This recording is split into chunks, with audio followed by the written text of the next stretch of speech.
Yeah, I found what was really interesting, and I heard you talk about it on a different podcast, was about Duolingo and how much time I've spent on goddamn Duolingo. And then, like my mother-in-law, she's broken English. So she speaks Spanish really fast, Colombian. And so, and then I'm like, I don't understand anything that you're saying. And I just spent like 50 hours of my life on this app, pressing buttons, reading back, doing the myriad of different activities that they get you to do, but retaining next to nothing, it seemed like. Yeah, so Duolingo, first of all, I should say that, like, because I wrote about Duolingo in the book, so I have this chapter on directness, and my critique of Duolingo at the time was very much like, this isn't what you're doing when you're speaking a language. Like, this was like, I remember I did it for Italian. I went on my honeymoon. I went to Italy for 3 weeks, and I thought I should do it, and I should try Duolingo. Duolingo wasn't really available when we were doing the Year Without English. It never factored in. Like, it wasn't even like we tried it and rejected it. I remember doing Duolingo Spanish after Spain, and they do this kind of like assessment test, and I think I was at the end of the test. It was like, oh, you already know it, so I was like, oh, okay. But I did it for Italian because I thought, well, I should try this out, and I was very disappointed with it. So I'm saying this from my limited experience with Duolingo. I also want to stress that they're always changing the app too. So I know these are critiques circa, 2016, 2015 when I was writing the book. It could also be that like, well, they've improved it since then, and I'm now slandering them on this podcast. The fact that it changes so much is so confusing. Like for me, I'm like going back to the app and I'm like, everything's different. And now it's a new way of like, Well, I've heard they've been integrating with ChatGPT to do this kind of like you can actually converse with it. And I don't know whether that works. I haven't tried the feature myself, but I mean, if it does, then I might like hold my critiques of them now. But here's my problem. Here was my problem with Duolingo. And I sympathize with the developers of Duolingo. So I'm not just trying to like say, oh, they're just ignorant and I know everything about language learning. I'm sure they have people who know about language learning on their staff. I'm sure they have linguists who know more than I do who are going to be like tisk-tisking me right now. But here's the thing. Duolingo has two problems, I think, that make it not a great app for language learning.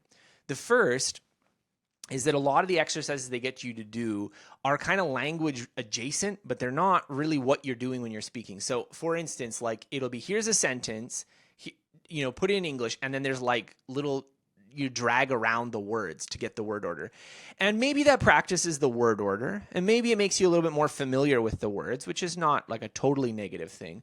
But that's not what you have to do when you're making a sentence. When you're making a sentence, you have to construct it. So you have some meaning that you want to express.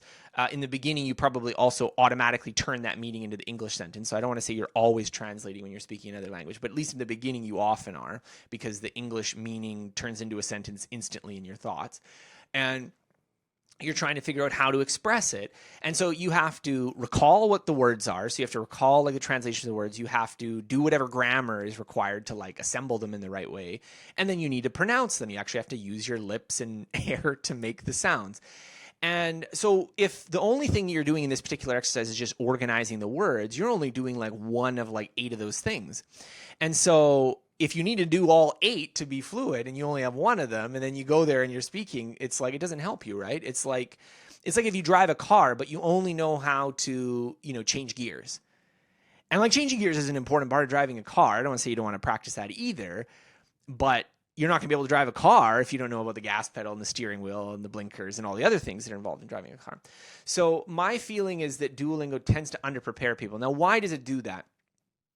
I think that it does that for 2 reasons. One is that at least in the version of Duolingo that I was testing, which again is quickly becoming dated. So if someone wants to reply in the comments that Duolingo doesn't work that way anymore, then I rescind all my criticisms. The way it was working is that, well, let's say you're translating a sentence. Here's the problem. There's lots of different ways you could translate a sentence. And how do you have the thing tell you whether you got it right or not? It's hard, because if I write it in a slightly different order and it just tells me, no, that wasn't the way I was thinking, that's going to be overly punitive, right? On the other hand, if it doesn't catch that I made an important fundamental mistake, that's also not good, because then I'm going to be learning it wrong. So I think the way that they solved that is they restricted your degrees of freedom in putting input in the app so that either you get it completely right or completely wrong. Like there's no like, well, that was another way of saying that kind of thing, right?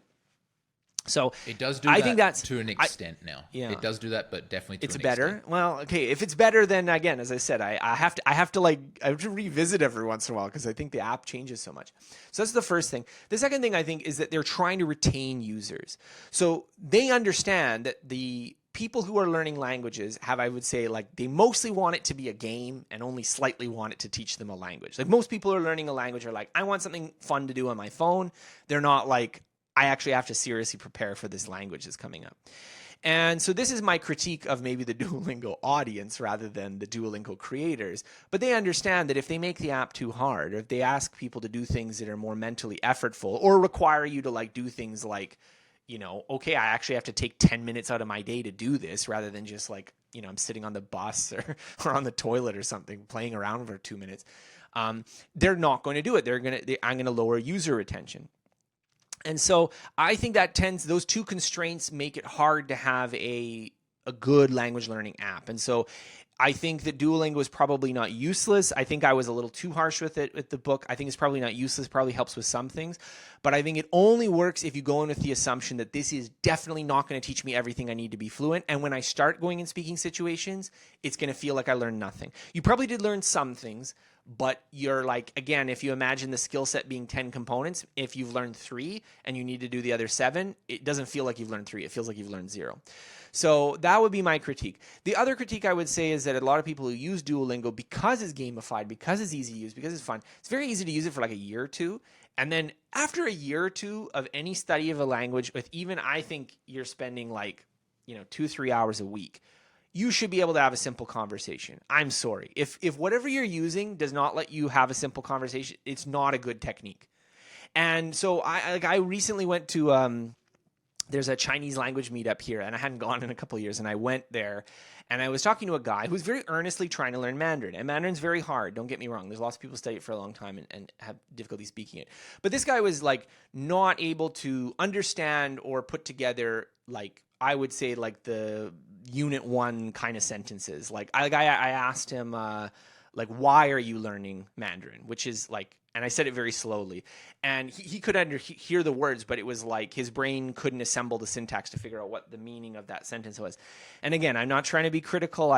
This guy was really earnestly trying to learn it, but he wasn't able to do that. And I asked him, like, oh, how long have you been learning? He said, 2 years with Duolingo.